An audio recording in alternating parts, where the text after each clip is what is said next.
DC, welcome to the Don't Mute Mental Health podcast, where we discuss all things mental health within the DC education system in order to help parents and community members learn more about the resources available to help support our students here in the district. My name is Renata, and I'll be your hostess for today. Hi, everyone. Thank you for listening in for this week's episode of Don't Mute Mental Health. My name is Renata, and I'm joined here today by my guest co-host, Alexa, student intern with the Office of the Student Advocate, who will be leading our conversation today. Hi, guys. My name is Alexa. Today, we are joined by Vancia and Veronica with the MICVA Challenge program. Today, we'll be talking about the importance of mental health and supporting our students. Ms. Veronica and Ms. Vancia, thank you for joining us today. I'm excited to talk with you. Let's start off by having you tell us a little bit about yourself. Hi, I'm so happy to be here. I am Vancia Moshe. I'm the Youth Engagement Director at MICVA Challenge DC. So I have the opportunity to work directly with our young people from across the city on all of our direct youth work. So I run the Elections and Action Fellowship, and I co-facilitate the Summer Fellows program. And I consider myself an activist, an educator, a creator of transformative experiences. And my most important job is mom. Peace, everyone. I'm Veronica Bohannon. I am the Director of Youth Support Services at MICVA Challenge. I am a clinical art therapist by trade. I'm also an activist. I center the liberation and freedom of Black, Indigenous people of color, as well as being a youth development specialist. And at MICVA Challenge, as Director of Youth Support Services, I make sure that our young people are treated as whole persons. And so anything that they have that is preventing them from being successful in MICVA programming, I support them around that so they can be successful. I'm based in Chicago, and I have worked primarily with the Illinois chapter of MICVA Challenge. However, I've done work with the national team and MICVA DC with the youth response movement. Thank you so much for the two of you for joining us today.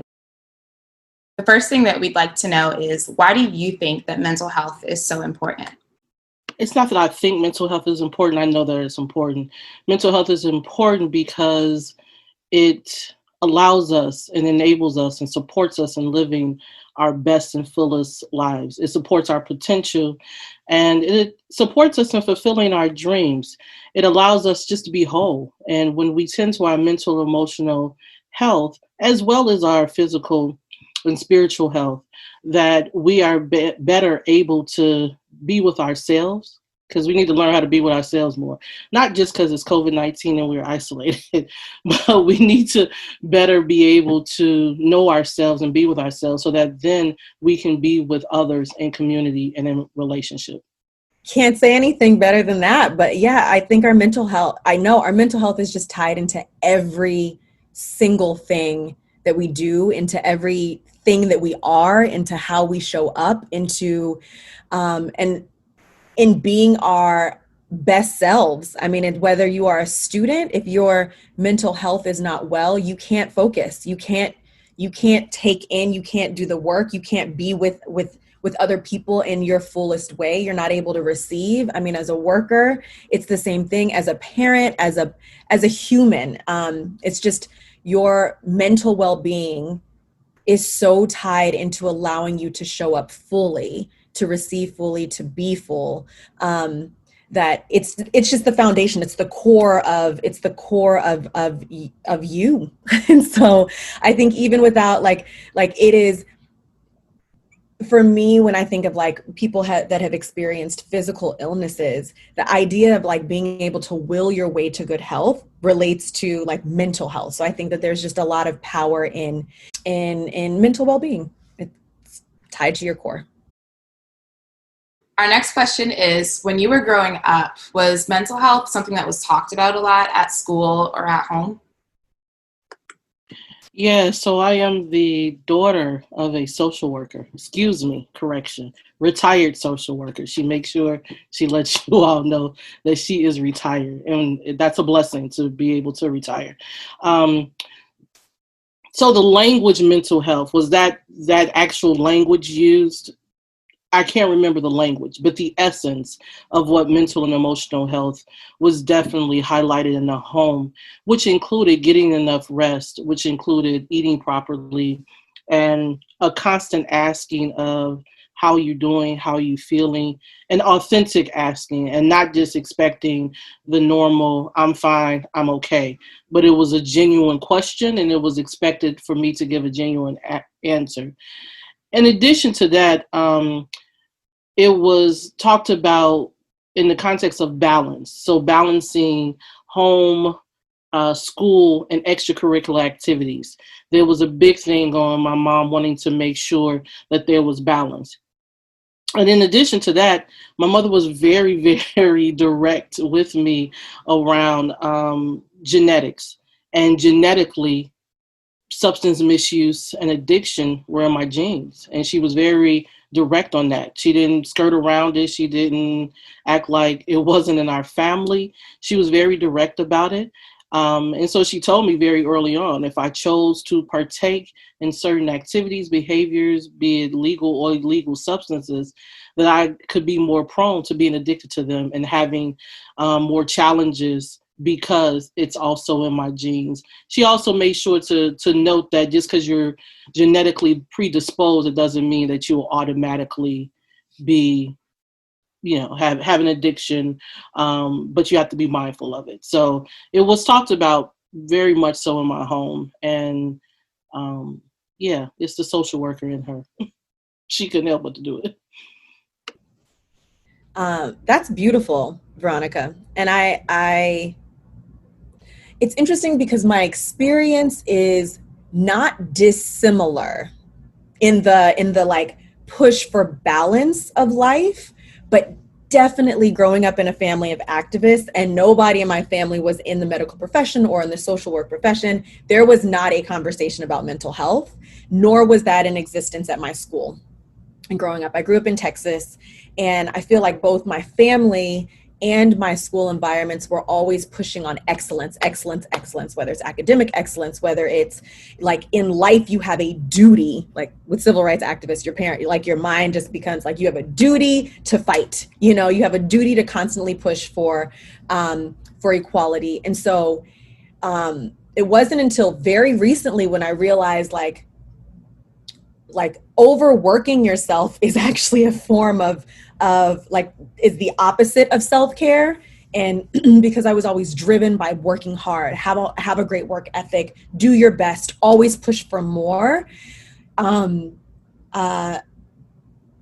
was the emphasis more, more on that than like pause and take care of yourself. There was the like, be great and live your life to the fullest. Like there was a, so when we think about balance, it was like balance joy and balance hard work, but there wasn't necessarily a push for like take time to pause. Like that's not a thing that any of the people in my family did. There wasn't there's not a lot of moments of reflection and introspection and all of that. So like not only was the language not there, I also think the essence behind taking care of mental health was not a thing that was elevated in my family nor in my school. Counselors were simply there if like you're going through grief because someone died, or you know what I mean. It's like that there were, even as a young, like in elementary school, counselors were only there if you had if you had issues where you were physically crying and they needed to send you out of the class and didn't know where else to send you. In high school, counselors were there to push you to be excellent to get into colleges. There was not a conversation about, are you okay? There was not and nope, in schools there was not check-ins. Social emotional learning was not a thing. I am in my mid 30s, on the later side, but so I don't even know if social emotional learning was a thing back then. There was no personal check-in. There was no, let's build personal relationships with your students from like teachers and students. And so, I was not brought up with the language or with the thought that, that mental health was a thing that needed to be prioritized or was a thing, period. Like that, just, nope. And I think part of that is also maybe cultural. I don't know. There's a lot in think there's a lot of stigma, and thankfully my family didn't have the stigma, but there is a lot of stigma I'm going to say the Black community because it's the one that I'm the most familiar with, but the like, because of our history, you just push through. Like when you think about the history of Black people in this country, it was never like, well, we have time to stop and take care of you. We're in the middle of a fight, but that fight has always been, it's like an always fight. And so I think because our parents, our grandparents have dealt with trauma, like they have dealt with, like they are experiencing trauma. They saw people in front of them leave their homes and not come back home. Like we're in prison, we're killed, and they never dealt with that. So many people. And that's one of the reasons why I think like addiction is something that runs in so many Black families. Veronica, my family is the same, but it's not a thing we talked about. And it's not a thing people took care of. It was we cope because we deal with trauma, and we keep pushing because we have to fight. So there's not a moment of like, pause, take care of yourself. It's like, stay in the fight and deal with life, because life is going to throw it at you, especially as a Black person living in America. That's a long way to say no. No. No, and I wanted to follow up on that just because I think you touched on a very key point. I remember I was facilitating a support group for Black women who all were HIV positive. And I laughed because she was so sweet. She was like, baby child, we ain't got time to be crazy. We just trying to live. And so that's real. You know, what is it for us to survive, but what is it also to get to a place of thriving? And so when we have been so long historically in this country and abroad throughout the diaspora of Africa, we have been surviving just to live. Audre Lorde says it's best. We weren't meant to survive, but we were meant to survive because we're here. And so I understood her point, exactly.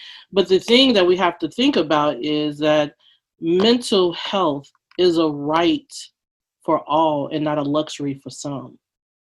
Everyone has a right to be whole. Everyone has a right. It's like our birthright to be whole. It's our birthright to be abundant. It's our birthright to be free and liberated. That is our birthright for all of us.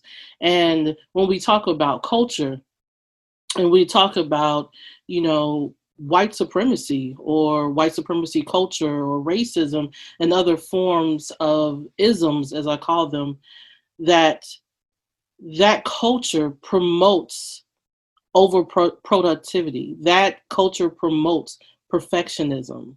And so it gets to the point where you don't even stop and pause to say, wait a minute, I done all this stuff. When did I take care of me? When did self first become a bad thing?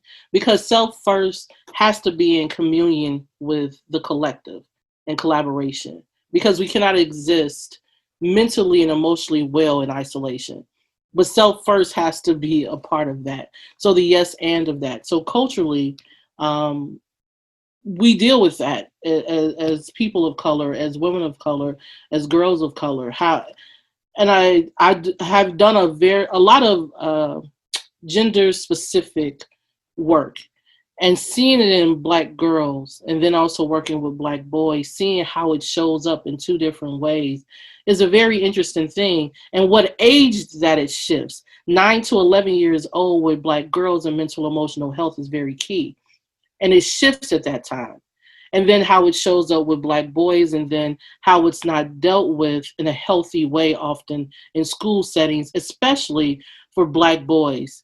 For Black boys are then considered to be mischievous and get labeled and tagged as various things without looking at the whole picture of what is really happening. What is something really going on? Or is that child just a lively child? I've worked with young people who just lively. That's just who they are. And other young people that's just chill and looking at the rest of them like, why can't you just sit down? But that is who they are. They just very spirited. And sometimes that could mean something else, but sometimes it isn't. The problem is when you automatically assume that something is wrong with them and a label is then placed on them versus exploring to see what's happening. And the same thing happens in other communities of color as well, along the spectrum of Black, Indigenous people of color. It happens as well in many ways. If you look at Indigenous people, what happened when they were forced into, boarding schools, and what happened to their mental and emotional health. If you look at other persons of color and historically see what happened during these times of trauma historically, as well as familiar, what happened in the family in these times of struggle, in these times of trauma, when these times of very traumatic things that have happened historically. So it's always a yes and with everyone, especially with people of color. Thank you so much for that. You both touched a little bit on the stigma that exists around mental health, especially in our Black communities. And I'd love to hear some more thoughts around that if you have them, but also what can we do to work to stop this stigma around mental health and taking care of ourselves? I think talking about it is one massive thing. It's if it's not a conversation, then it is automatically considered a thing on the periphery, or like that so few people have issue. It's like an issue thing. It's like, it's talking about it. It's changing the language. It's like highlighting that it is a problem, or like that it's something to be addressed, and that it is a normal thing to be addressed. It's like normalizing it by talking about it, so that there's not a so that there's not a stigma attached to it. I think like just so much, when there's a lack of understanding, AKA an ignorance on anything, it's easy for people to have assumptions that make their own assumptions that are wrong, to have, to simply use stereotypes. Like I saw in a movie, this person who, we're not, the crazy word, we're not crazy like that. Like there's so much that if people don't understand, then they're going off of such a limited view of what it means, like what even mental health means. So I think there's like education, there's like educating people about it starting at a young age, but it's a real generational divide, right? So many of our young people talk about how like my parents don't understand depression. They think it's just me being lazy, me being like, I don't wanna like get out of it. Like there's like a lack of understanding of what depression, anxiety, and they suffer from it. That's the crazy thing. A lot of, not using crazy words, sorry.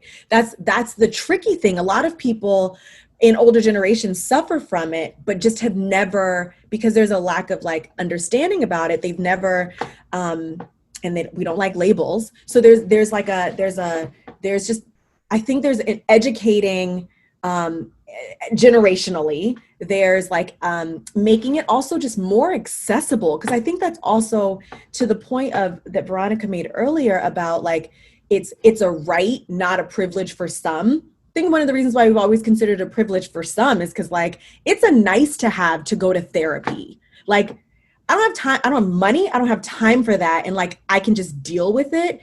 And if and that part of that is because it feels like it's a far out of reach. It's something that's expensive. It's something that's not in my community. It's something that I don't have easy access to. I have to go and drive somewhere. It's not part of like our everyday. It's not accessible. So I think it's all of that. I think it's like educating, it's talking about it. It's like having conversations between older generations and younger generations about the what, and real raw conversations. It's normalizing it, and it's just giving more access to people so that they know how to deal with it. That's real. It makes me think about often in the Black community, and I've seen this in other communities as well, other communities of color. It's your elder Uncle Bud that stays in the back room, right? Like in the movie Soul Food, but next level.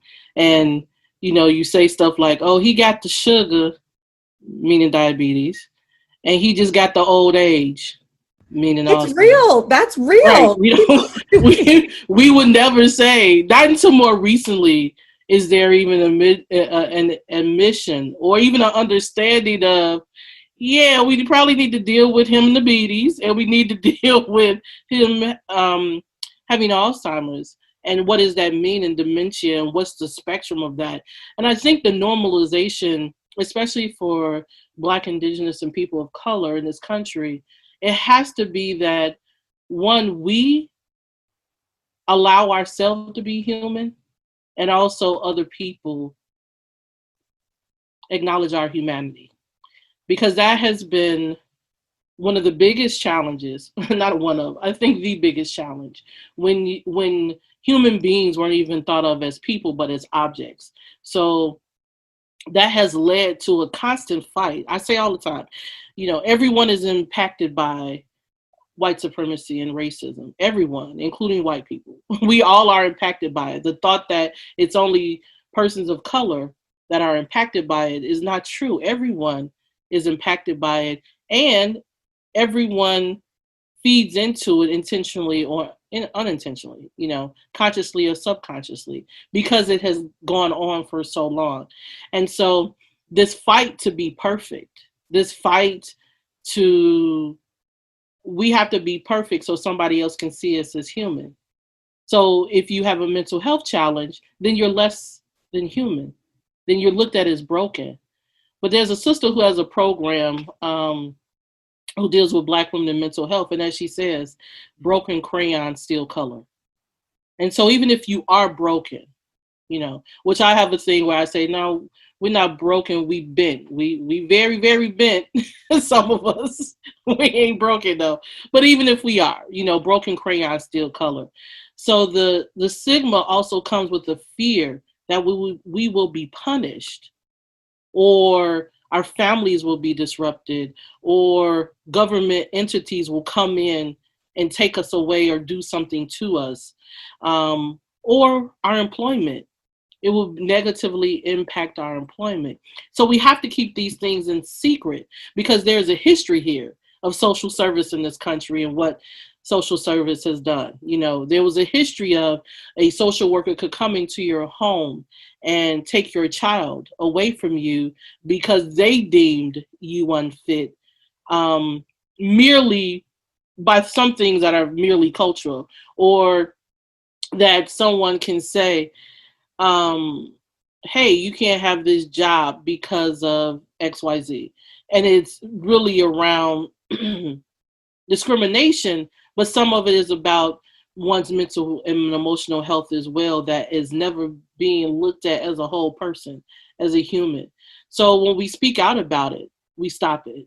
We also need to understand that mental health is on a spectrum. There are some situations and some people who are depressed and or anxious. And then there's people paranoid, schizophrenia, and that shows up in different way. There's a spectrum. All of it is valid though, but there is a spectrum. I would not deal with, and I would not treat psychosis in the same way that I would treat depression and anxiety. The other part of stopping it is, especially around young people, is let young people be who they are. So the amount of mental and emotional distress that young people, especially those who are exploring their sexuality and their identity, experience, just around that in of itself. Queer youth, their emotional and mental health, LGBTQ plus, that's how I'm defining queer youth. They often don't get the support, and it's around often their sexuality and their identity, their gender identity. And so to stop it, we have to be and get more okay. That's not grammatically nowhere right, but that's what it is. We have to get and be okay with letting people be who they are in their whole vastness of who they are. We don't got to understand it. And it's not for us to understand per se, but it's to respect that that person has a right to be to who and what they are, and not to punish people for mental and emotional health. Our prison system We have a prison system as it is now because it is predominantly full of individuals who actually need mental and emotional help. Um, Police, most of the calls they get is because of domestic violence or mental distress, mental and emotional health issues. Well, police aren't trained to do that work. So part of normalizing it is also us being clear with what supports do people need and making sure they're getting those supports. And a part of stopping the trauma and normalizing it is also making sure we understand the spectrum of mental health. Woo, that was great. There were so many gems in there. I was just sitting here the whole time, nodding my head like, yes, this is it. I'm going to turn it over to Alexa, who has a couple of more questions for you all. Okay, I will start with Miss B. My first question for you is, as a parent, how can a parent's experience affect their perspective on mental health? Ooh, that's a good question.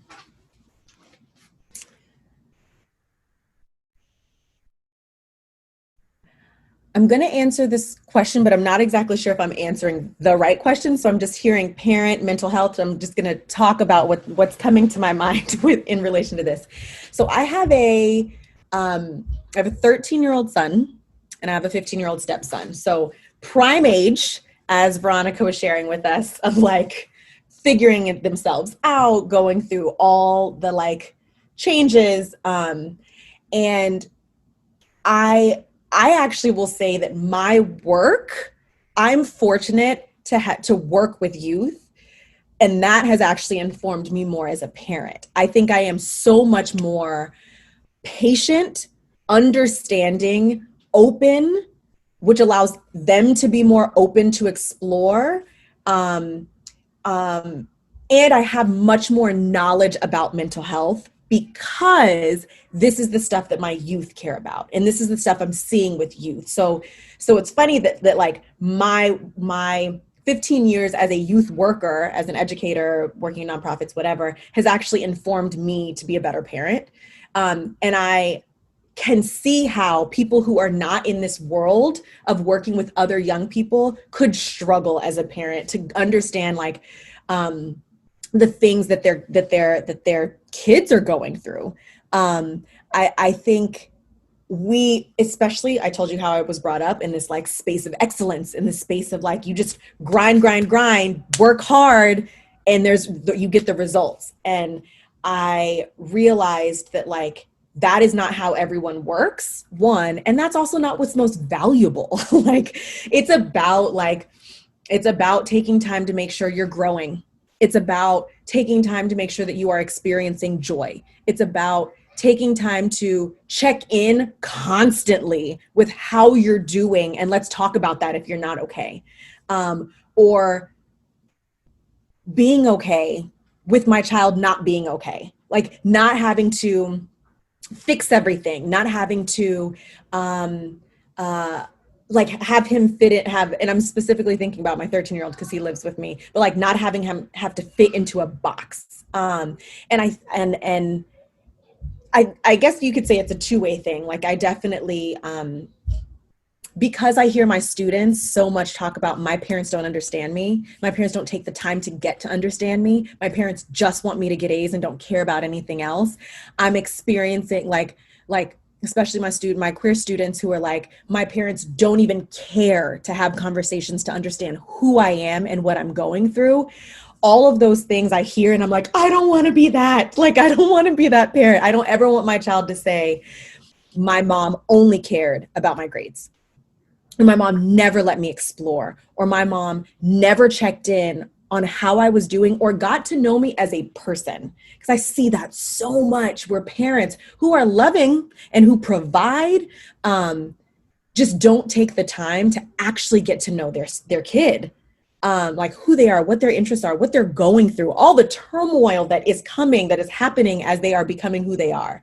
And I think all of that has just pushed me to be my child's friend, You know, like I think that there's something in parents being a friend that will hear and will listen with no judgment and with no, I need to fix it. And with no, you're telling me so I have to punish, but like you're telling me so I'm understanding and like wanting to check in. So I don't remember the question, but I'm just spewing all the things about like my relationship with my, particularly my son, and mental health. And I just think it is like this.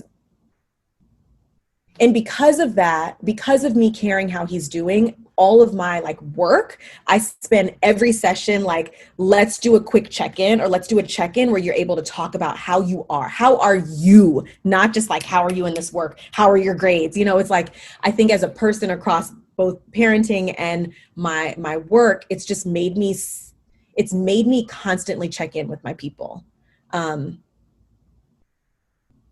To make sure everyone is okay, and if they're not, to be able to work that out. I'm going to pause there because I don't know if that actually answered. You can totally ask me a different question in a different way if that didn't answer what you were hoping for it to. No, you answered it fine. That was a really good answer. Okay, my next question is for Miss Veronica. My question is, how do you use art therapy to support mental health? Yay, the art therapy question. I always love talking about art therapy.